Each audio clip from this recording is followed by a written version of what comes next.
Praise the lord. ఈ దిన దేవుని వాగ్దానము. ఈయన తన ద్వారా దేవుని యొద్దకు వచ్చిన వారి పక్షమున విజ్ఞాపన చేయుటకు నిరంతరము జీవించుచున్నాడు గనుక వారిని సంపూర్ణముగా రక్షించుటకు శక్తివంతుడై ఉన్నాడు. హెబ్రీలకు రాసిన పత్రిక 7వ అధ్యాయము 25వ వచనము. చనిపోయిన క్రీస్తు ఇంకా మరణించరు. ఆయన యూదా గోత్రపు సింహముగా లేచును. ఆయన ఎల్లప్పుడూ సజీవుడని పైవాక్యం చెప్పుచున్నది. ఆయన ఎల్లప్పుడూ సజీవుడు గనుక మనము ధైర్యముగా ఆయన మీద ఆధారపడవచ్చును. మన నమ్మకం అంతటిని ఆయన మీద ఉండనీయవచ్చు. ఆయన మనలను సంపూర్ణముగా రక్షించగలవాడు, సదాకాలము నడిపించగలవాడు. ఆయన అంతము వరకు మనలను ప్రేమించుచున్నాడు, అంతము వరకు నిలవబెట్టును. ఈ దేవుడు సదాకాలము మనకు దేవుడై ఉన్నాడు. మరణము వరకు ఆయన మనలను నడిపించుచున్నాడు. ఒక మనుషుడు పుట్టినప్పుడు అతనికి తల్లిదండ్రులు, సహోదరులు ఉండవచ్చును.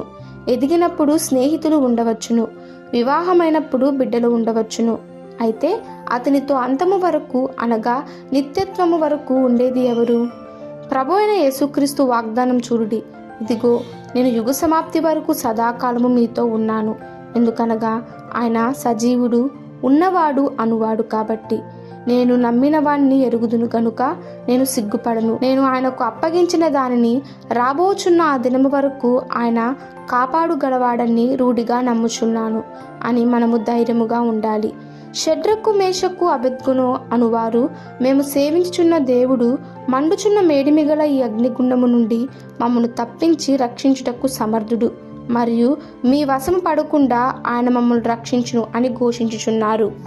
కావున మనము కూడా సంపూర్ణముగా రక్షించుటకు మన శక్తివంతులైన దేవుడు మనకు తోడుగా ఉన్నాడు అని మనం ఎల్లప్పుడూ జ్ఞాపకం చేసుకుంటూ ధైర్యము తెచ్చుకుంటూ ముందుకు సాగుదుము గాక. ఈ దిన దేవుని వాగ్దానము మనందరి జీవితంలో నెరవేరలాగున ప్రభు కృప మనకి తోడై ఉండును గాక. ఆమెన్. God bless you.